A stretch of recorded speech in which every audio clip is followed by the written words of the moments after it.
आप मेरे YouTube channel singer Mohan entertainment subscribe करें और बगल में जो घंटा का निशान है उसे ज़रूर दबाएं और हाँ लाइक करना बिल्कुल ही ना भूलें।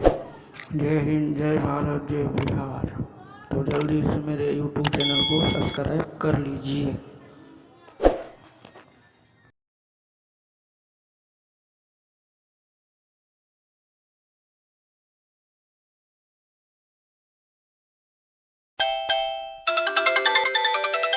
हेलो हेलो जी। हाँ बोलिए।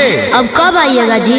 अब ज्यादा समय भी नहीं बच रहा है छठ में। अरे आने के लिए तो कब से सोच रहे हैं, लेकिन ट्रेन में बहुत भीड़ हो रहा है, टिकट भी नहीं मिल रहा है। भीड़ भाड़ है, टिकट नहीं मिल रहा है तो मेरा बात सुनिए। क्या?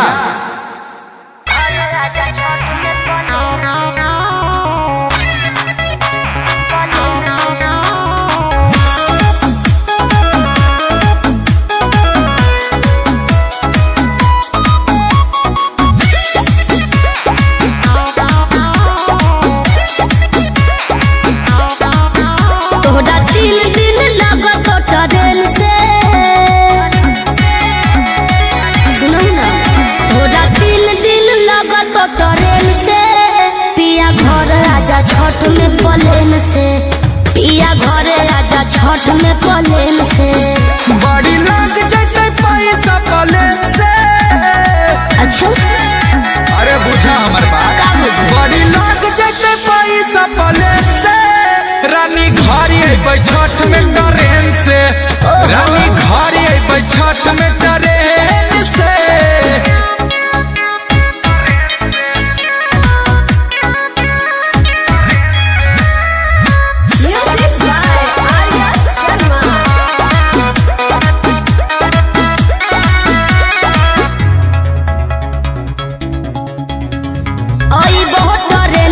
तो समय लग तो ज्यादा, कबले पहुँचबो बिहार तो नवादा। टिकट कटवाई लेबै, चिंता नहीं करगे, 3 दिन पहले पहुँच जेबै घर गे।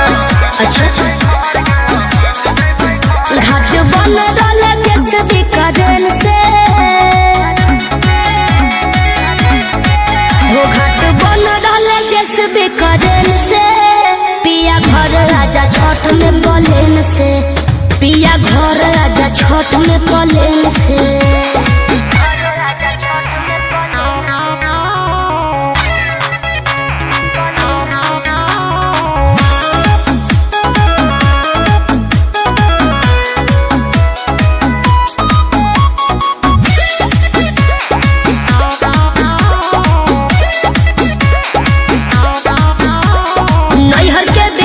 अब की अइले अपने घरवा, अभी लेकिन अइले नहीं सुपली दौड़ावा। लाई देबो सूप दौरा, हारो नहीं मतिया। हंसी खुशी करा धनी छठ के बरातिया।